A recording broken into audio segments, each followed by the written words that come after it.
Hi friends, welcome Sri Swa channel. எல்லாம் எப்படி இருக்கீங்க? இன்னைக்கு நம்ம மாடி தோட்டத்தில் என்ன அறுவடை பண்ண போகிறோம்? ஸ்ரீ எங்கே இருக்கு?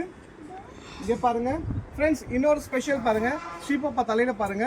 இது பார்த்தீங்கன்னா நம்ம மாடி தோட்டத்தில் பூத்த பூ பாருங்க. பெங்களூர் ரோஸு எவ்வளோ அழகாக வச்சுருக்காங்க.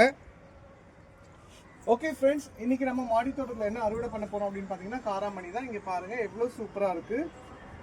எவ்வளோ அப்படியே பாருங்கள், ஒரு பூச்சி இல்லை, பச்சை பசேனுக்கு பாருங்கள். இங்கே பாருங்கள் அப்படியே ஒரு கொடி தான் அப்படியே வாட்டர் டேங்க் மேலே அப்படியே ஏற்றி விட்டுருக்கோம். நிறைய வந்திருக்கு பாருங்கள். அதே மாதிரி பார்த்தீங்கன்னா சின்ன சின்ன க்ரோ பேக்கில் தான் வச்சுருக்கோம் பாருங்கள். இங்கே பாருங்கள் 2 சின்ன க்ரோ பேக்கு, ஒரு அந்த தக்காளி பெட்டி சொல்லுவோம் பார்த்தீங்களா, இதில் தான் வச்சுருக்கோம். வேறு ஒன்றுமே இல்லை. அதுக்கேற்ற மாதிரி அதே மாதிரி ஸ்டாண்ட் வச்சுருக்கோம் பாருங்கள். நிறைய பேர் இந்த டவுட் கேட்டிங்க பார்த்தீங்களா, இந்த மாதிரி தான் ஸ்டாண்ட் ஏதாச்சும் நாங்கள் ரெடி பண்ணி வச்சுருக்கோம்.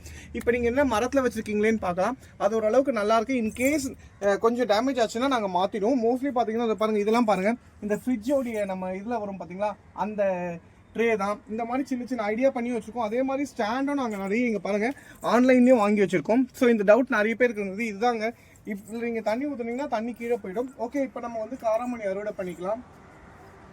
ஃப்ரெண்ட்ஸ், இங்கே பாருங்கள் பூவோட காராமணி பாருங்கள் எவ்வளோ பெருசாக இருக்குது பாருங்கள். இதுக்கு பார்த்தீங்கன்னா நம்ம ஆஸ் யூஷுவல் சொல்கிறது தான். இங்கே பாருங்கள், எந்த கெமிக்கலுமே நம்ம போடுறது இல்லை. காய்கறி கழிவும் வீட்டு தண்ணியும், அதே மாதிரி வந்து நம்ம ரெடி பண்ணுற உரம் மட்டும் தான், வேறு எந்த இதுவுமே இல்லை. பாருங்கள் எவ்வளோ சூப்பராக இருக்குது பாருங்கள் காய். ஸோ இப்போ எல்லாத்தையும் அறுவடை பண்ணிடலாம். இந்த காராமணிலாம் நீங்கள் பறிக்கிறப்ப இந்த முனையில் மட்டும் பறிங்க. ஒவ்வொருத்தவங்க என்ன பண்ணுவாங்க, இப்படி பறிச்சிடுவாங்க. ஏன்னா இப்போ இது பறிச்சோன்னா இப்போ இந்த முனையிலேருந்து பார்த்தீங்கன்னா திருப்பி உங்களுக்கு இங்கே வந்து பாருங்கள், திருப்பி பூவு பிஞ்சு எல்லாம் வரும். ஸோ அதனால் பறிக்கிறப்ப பார்த்தீங்கன்னா கொஞ்சம் சேஃபாக பார்த்து பறிங்க. இங்கே பாருங்கள், இங்கே பூவே பாருங்கள் எவ்வளோ சூப்பராக இருக்குது. இதெல்லாம் பார்த்தீங்கன்னா பிஞ்சும் நல்லாயிருக்கும். பட் வந்து நம்ம பிஞ்சு எடுக்க போகிறதுல நிறைய பெரிய காய் இருக்குது பாருங்கள். இந்த பெரிய காயெல்லாம் நம்ம வந்து அறுவடை பண்ணிடலாம்.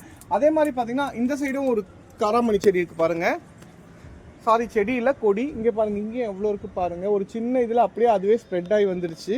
ஓகே ஃப்ரெண்ட்ஸ், இப்போ எல்லாம் அறுவடை பண்ணிடலாம். கட் பண்ணிடு. ஃப்ரெண்ட்ஸ், இன்னைக்கு நம்ம மாடி தோட்டத்தில் காராமணியும் கத்திரிக்காவும் பறிச்சிட்டோம் பாருங்க. எவ்வளோ சூப்பராக இருக்குது. Okay, bye friends. இங்கே பாருங்கள், இன்றைக்கி நம்ம மாடி தோட்டத்தில் காராமணி அறுவடை பண்ணியிருக்கோம். அதே மாதிரி கத்திரிக்காவும் அறுவடை பண்ணியிருக்கோம். பாருங்கள், பார்க்குறதுக்கு எவ்வளோ சூப்பராக இருக்குது, நல்லா ஃப்ரெஷ்ஷாக.